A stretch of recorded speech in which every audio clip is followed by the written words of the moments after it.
एक बार फिर से गुड मॉर्निंग आप सभी को। गाबा सर, क्या रहेगा क्विक सिंगल? बिल्कुल, जैसे आपने बताया फार्मा और एफएमसीजी, तो स्टॉक मैंने चुना है कोलगेट। स्टॉप होगा मेरी अप ट्रेड करा है 3377 पर, स्टॉप होगा tight 3340, target 3450। Yes, Colgate. Colgate, ये हो गई गाबा सर की पिक। सचिन, आपने क्या पिक किया?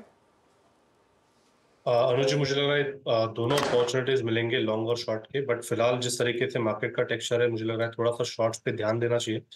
पॉलीकैब में एक इम्पॉर्टेंट सपोर्ट जोन था 6700, उसके नीचे इसने ओपनिंग दी है। एंड जो नेक्स्ट मेजर सपोर्ट 6100 के आसपास प्लेस्ड है, तो काफी बड़ी गिरावट इस पर्टिकुलर स्टॉक में हो सकती है। तो यहाँ पर थोड़ा सा भी पुल बैक मिल जाता है तो यहाँ पर शॉर्ट पोजिशन प्रेफर करने चाहिए। स्टॉप लॉस आपको लगभग अराउंड 6505 पे लगाना है, 6550 पे लगाना है, सॉरी। एंड नीचे मुझे लग रहा है इमीडिएट बेसिस पे 6360 तक की एक चाल बन सकती है, तो फ्रेश शॉर्ट्स ऐड करने हैं पॉलीकैब के फ्यूचर में।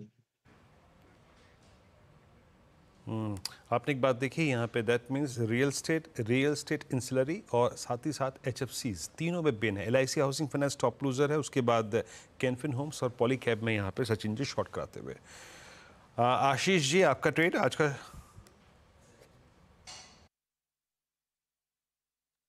गुड मॉर्निंग वीरेंद्र जी।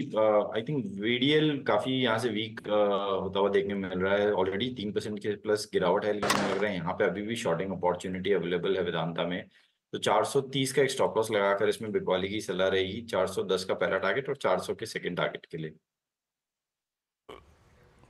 ओके, वेदांता शॉर्ट है आपका 419 पे। निफ्टी लेके आइए। निफ्टी अब 24,300 के बेस को तोड़ के भी 24,262, यानी टेक्निकली अब बहुत डिफरेंशियल बचा नहीं है बजट डे लो से अगर आप देखें तो। इस वक्त हम 460 अंक नीचे हैं। राजेश जी, आपका ट्रेड? वीरेंद्र जी, देखिए मेरी नजर है आयशर मोटर पे। हालांकि थोड़ा डिफिकल्ट कॉल है ये, क्योंकि ऑलरेडी निफ्टी इतना डाउन है, लेकिन फिर भी आयशर मोटर का स्ट्रक्चर वीक है, तो इसे सेल करेंगे विद स्टॉप लॉस ऑफ 4625 जो दिन का हाई है। तो एग्रेसिव ट्रेडर के लिए ये सेलफोन रहेगा। इसका जो टारगेट दिखता है वीरेंद्र जी, वो रहेगा 4410 का। So it's weakness in Eicher motor जो सेल है। Weakness in Eicher Motors. Mean while Nifty देखिए अब आप एक जरा, और एक बार प्लेट लेकर आइए ऑफ डेज हाई।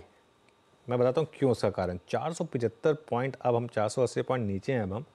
और आज मतलब गैप डाउन के बाद भी शॉर्ट करने पे पैसा बन रहा है। ये मतलब अपने आप में एक मार्केट के लिए एक आपको बताता है कि किस तरीके का इम्पैक्ट आ रहा है। क्योंकि हाँ, ये देखिए गैप डाउन के बाद भी गिरे हैं हम 113 पॉइंट, मतलब, और इंटरडे में गिरे हैं ये हम। इस चीज़ का आपको ध्यान रखना है। और बैंक निफ्टी देखिए अगेन, भले ही रिलेटिव स्ट्रेंथ थी, लेकिन आज कोई रिलेटिव स्ट्रेंथ नहीं है। आज बैंक निफ्टी भी नीचे है। आज बैंक निफ्टी भी करीब करीब 850-900 पॉइंट नीचे। मिड कैप में बड़ी गिरावट है, 3% मिड कैप इंडेक्स नीचे है इस समय। चंदन से पूछते हैं, चंदन क्या कर रहे हैं। चंदन, गुड मॉर्निंग। चंदन, आपकी स्टॉक ट्रेड पर आऊँगा, इससे पहले आपका सेटअप क्या कह रहा है? क्या मार्केट एक शार्प करेक्शन की तरफ बढ़ रहा है, और ट्रेड क्या होगी आपकी ऑब्वियसली?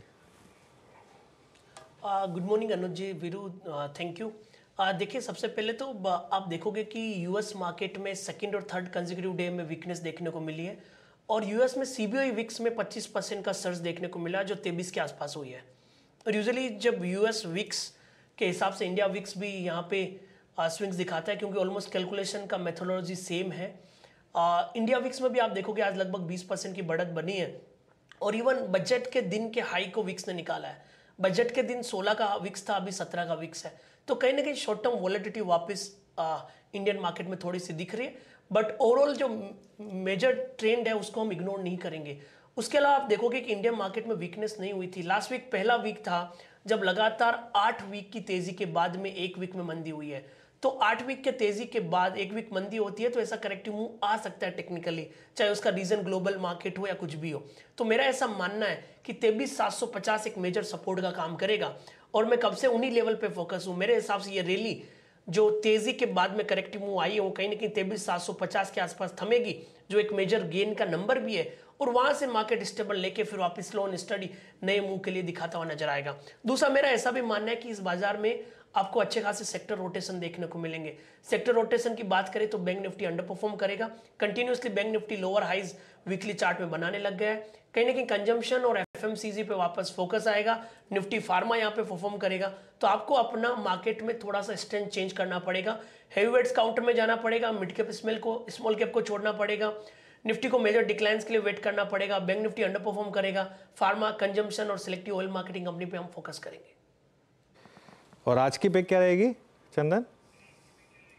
बिल्कुल आज की पिक की हम बात करें तो वॉलेटिलिटी रहेगी, बट अगेन 500 पॉइंट डिक्लाइन के बाद मैं मंदी के लिए काउंटर तो नहीं ढूंढूंगा। हालांकि बहुत सारे स्टॉक्स अभी भी 5 से 10-15% करेक्टिव मूव दिखा रहे हैं। हमारा व्यू यहाँ पे फार्मा और एफएमसीजी पे पॉजिटिव है, इसलिए मैं सन फार्मा को पॉजिटिव सेटअप के हिसाब से पिक करना चाहूंगा। सन फार्मा ने टेक्निकली देखें तो एक 1715-20 के ऊपर डिसाइसिव होल्ड दिया है, तो इसलिए हम इस पर खरीदारी की सलाह रखेंगे। 1710 का सपोर्ट रहेगा, ऊपर में कहीं ना कहीं 1780 से लेकर 1800 तक के टारगेट सन फार्मा में बनने चाहिए। तो ये सन फार्मा। अच्छा, रचना जी की पिक बाकी है। रचना जी, आपने क्या पिक किया? जी, मुझे लग रहा है कि LIC हाउसिंग फाइनेंस में जहाँ पे इतनी गिरावट है, ये 10% का नंबर कंप्लीट कर सकता है। तो यहाँ पे 690 पे है फिलहाल फ्यूचर्स का प्राइस। जब तक ये 700 के नीचे रहेगा तब तक ये गिरावट और एग्रेवेट हो सकती है। और 700 के SL के साथ शॉर्ट करा जाए तो डाउन साइड पे टारगेट 680, 670 दोनों ही रखे जा सकते हैं। ओके, अब जरा स्क्रीन पर रखिए निफ्टी। अनुज, ये 500 अंकों की गिरावट, मेरे ख्याल से हमने अपनी रिसेंट मेमोरीज में ऐसी गिरावट नहीं देखी थी, अदर देन आई थिंक वो चाहे वो इलेक्शन डे हो या फिर बजट डे हो। दैट मीन्स ये एक सीरियस डिप है। बाजार अगर आप देखें फ्लैग डाउन अगर कर रहा है, तो अनुज ये कारण क्या है इसके पीछे, और क्या ये परसिस्ट करेगा? स्पेशली लास्ट वीक जो जापान ने रेट हाइक किया, मतलब एक बड़े दौर के बाद आफ्टर 14 ईयर्स, ये जो इमर्जिंग मार्केट्स की तरफ या फिर पूरे वर्ल्ड मार्केट्स को चेस कर रही थी लिक्विडिटी, वो क्या इम्पैक्ट डालेगी? देखिए फिर बिल्कुल, अब इसमें इशू क्या है कि जो मैं कहूँगा वो आई थिंक शायद कहना आसान है, करना मुश्किल होता है। लेकिन आपको ये कॉल लेना है कि आपके पोर्टफोलियो में जो स्टॉक्स हैं, क्या उन पर जापान के कैरी ट्रेड का इम्पैक्ट आएगा, क्या उन पर इजराइल के वॉर का इम्पैक्ट आएगा, क्या उन पर यूएस के रिसेशन का इम्पैक्ट आएगा। अगर आपका जवाब इन तीनों सवालों पर ना है तो आपको अपने पोर्टफोलियो के स्टॉक्स पैनिक में नहीं बेचने हैं। लेकिन उसमें आपको एक चीज़ करनी है, अब आपको अपने पोर्टफोलियो में देखना है कि मेरे कितने स्टॉक्स हैं जो वैल्यूएशन के हिसाब से अपने मल्टीपल्स, जो उनके खुद के मीडियन मल्टीपल्स हैं, उनसे बहुत ऊपर चल रहे हैं। फॉर एग्जांपल, मीडियन मल्टीपल 60-65 का है, लेकिन स्टॉक 130-140 टाइम चल रहा है। उन स्टॉक्स को बेचना है आपको। और दूसरी तरफ आपको एक लिस्ट बनानी है जो ऐसे स्टॉक्स जिनका इन तीनों कारणों से कोई लेना देना नहीं है, लेकिन जो आप खरीद नहीं पाए क्योंकि वो महंगे थे, लेकिन अब वो गिरने शुरू हो गए हैं। अब वो लिस्ट आपको बनानी पड़ेगी और थोड़ी मेहनत उसमें आपको करनी पड़ेगी। ये वो वाली मार्केट नहीं है जिसमें आपने 4 लोगों से सुना स्टॉक बाय कर लिया। इसमें थोड़ा आपको काम करना पड़ेगा। या तो आप म्यूचुअल फंड मैनेजर्स को पैसा दे दें, वो या PMS को जो दे दें, जो आप करना चाहें वो कर लें। लेकिन एक चीज़ मैं बहुत क्लियर हूँ, ये करेक्शन हेल्दी करेक्शन होगी। ये करेक्शन मार्केट से ग्लोबली भी और डोमेस्टिकली भी सारे एक्सेसेस निकाल देगी, और उसके बाद मार्केट में जो तेज़ी आएगी ना, वो बहुत शानदार तेज़ी होगी। तो इसके लिए बड़ा ट्रेंड तेज़ी का है मार्केट में, वो नहीं बदला है, वो नहीं बदलने वाला है इतनी आसानी से। वो बदलेगा जब हम 200 डे मूविंग एवरेज क्रॉस करेंगे, उसको ब्रीच करेंगे। हो सकता है एक बार के लिए आप 24,074 का लो भी तोड़ दें इस ग्लोबल करेक्शन में, पॉसिबल है। लेकिन इसका मतलब ये नहीं है कि आपको अपने इन्वेस्टमेंट्स बेचने और अपना पोर्टफोलियो खाली करना, ये बिल्कुल नहीं करना है इस मार्केट में। ये गलती बहुत लोग करते हैं और टेम्पटेशन होती है ऐसे दिन पर, स्पेशली अगर आपने अब तक देखा हो कि मेरा पोर्टफोलियो इतना बड़ा था। हाँ, आपको पोर्टफोलियो को बीच बीच में रिविजिट जरूर करते रहना चाहिए, चर्न जरूर करते रहना चाहिए, कभी कभी कैश भी रेस करना चाहिए, इसमें कोई दिक्कत नहीं है। जब वॉरेन बफे कैश रेस कर सकते हैं तो हम क्यों नहीं कर सकते? वो करना चाहिए कभी कभी, लेकिन घबराने वाली मार्केट नहीं। ये नहीं है कि मार्केट ये बस अब कोलैप्स कर दिए यहाँ से। इतने अच्छे दिन देखें हमने, एक आध खराब हफ्ता भी देख लेंगे, क्या दिक्कत है? जैम, तो ये है अगर आप देखें approach as a investor, as a I think अगर आपके पास स्टॉक्स होल्ड कर रहे हैं, उनका कैटेगराइजेशन किया है अनुज ने यहाँ पे थोड़ा सा। मीनवाइल अब हम 24,207, दैट मीन्स अब खुलने के बाद अब 24,200 की ट्रैजेक्टरी भी वायलेट होने का इंतजार करते हैं। यस, लीजिए बात करते करते हो गया। इट्स 24,199 सीरियस सेलिंग जैसे कहते हैं ना अंधाधुंध सेलिंग, 515 अंक नीचे इस वक्त निफ्टी है। बहुत ट्रेड्स हम नहीं लेंगे आई थिंक इस स्क्रीन पे। मीनवाइल रिलायंस को एक बार लेके आइए स्क्रीन पे, जरा रिलायंस को रीड करने की कोशिश करते हैं। ये एक खासा इम्पैक्ट डाल रहा है आज Reliance below 100 day exponential moving average. Ashish Bahti ji, आपकी रीडिंग क्या कह रही है रिलायंस पे? जी वीरेंद्र जी, काफी गिरावट है और जिस हिसाब से अब वापस 2900 का जो जोन आ गया है वो एक काफी सपोर्ट की तरह जोन है। तो हमें लगता है कि जिनके शॉर्ट है यहाँ पे एक बार प्रॉफिट बुक कर लेना चाहिए। फ्रेश लॉन्ग की अभी सलाह नहीं है और शॉर्ट लेवल्स पे सलाह नहीं रही। तो खैर ये इस समय मार्केट में मूव काफ़ी ख़राब आ रहे हैं। संवर्धन मदरसन लेकर आइए एक बार जरा 6.5% नीचे।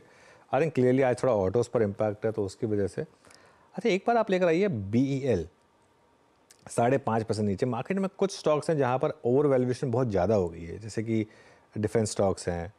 ट्रेंट लेकर आइए, ट्रेंट में इस समय काफ़ी बड़ी गिरावट है, 5-6% नीचे। Mayuresh, good morning Mayuresh. Trent आपका व्यू है क्या, हाउस व्यू स्टॉक पर? बिल्कुल था, आउटस्टैंडिंग नंबर्स हैं, but we have booked out a few weeks back क्योंकि वैल्यूएशन सपोर्टिव नहीं थे। और जैसे आपने राइटली कहा अनुज जी, मुझे लगता है I think you have to now carefully select your pockets. Opportunities मिलेंगे over the next few days, क्योंकि जैसे मैं काफी रिपोर्ट्स पढ़ रहा था ये पूरे यील्ड कॉस्ट कंट्रोल के ऊपर जो जापानीज मार्केट्स के लिए, there will be some actions taken in the positive direction as well because they don't want that to go out of control completely. और इसलिए मुझे लगता है आफ्टर फ्यू डेज स्टेबिलिटी आएगी मार्केट में। अब सेक्टर्स ठीक ठाक चूज करें जहां वैल्यूएशंस बहुत महंगे नहीं है और अर्निंग्स को ठीक ठाक रहेगी। Trend we have booked out as a compliance disclosure a few weeks. Meanwhile